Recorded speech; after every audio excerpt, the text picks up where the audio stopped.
we are going to complete the square to find the vertex of this parabola, which is in standard form. Something x squared plus something x plus a number. Step 1.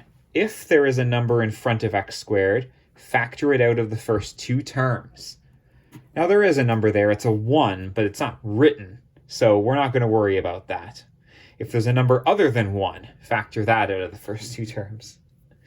Instead, what we're going to do is we're going to copy out the first two terms here. That's x squared plus 7x. And then here we're going to add and subtract a magic number. Now, it's not magic, it's just very specifically chosen. Whatever the number is that's attached to x here, for us, it's 7. You're going to cut it in half, that's dividing by 2, and then you're going to square that result. Now, it's way easier when that's an even number that divides nicely by 2. Unfortunately, 7 over 2 is just 3.5. And when we square that, we end up with, 12.25. Or, in a fraction, 7 squared over 2 squared, 49 quarters. Ugly, but true. So I'm going to add 49 quarters, and I am also going to subtract 49 quarters. The net effect of doing both of those things is 0. They cancel each other out, but I don't want you to cancel it out. Don't forget you have an extra plus 11 here.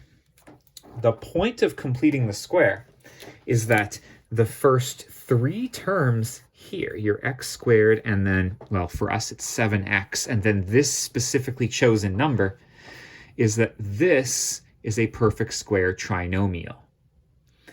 What numbers can you multiply to get 49 over 4 and add to get 7? Well, the answer, actually, that's a really tough question unless you know a trick. 7 over 2, the number inside the brackets here, is actually that magic number. 7 over 2 times another 7 over 2 gives you 49 over 4. And 7 over 2 plus another 7 over 2 is 2 of them. So you get 7 because the over 2's and the fact that there's 2 of them cancel. Anyways, this set of 3 terms becomes x plus 7 over 2. Now, I said there's 2 numbers that multiply to that and add to that, so it's actually 7 over 2 twice. Now that looks like half of vertex form. The other thing you're going to have to do here, by the way, what I've written in orange is exactly what's underlined in orange here. Those turn into this. These two things need to get combined into whatever the y-coordinate of the vertex is here. Do I feel like doing that math in my head? Honestly, no. So, negative 49 over 4. I'm using the ABC button here to get a fraction. That's negative 49 over 4. Plus 11 gives me negative 1 1/4.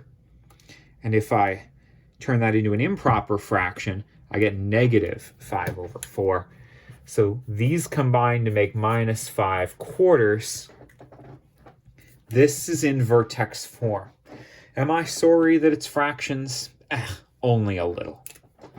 What are the coordinates of the vertex? Well, from vertex form, the thing in brackets with the x gets its sign flipped. So it's at negative 7/2, comma, and then whatever is added or subtracted from the end is written as is. So that's negative 5 over 4. The vertex is here, negative 3.5, comma, negative 1.25. Good job. You did it with my help. Practice on your own, and best of luck.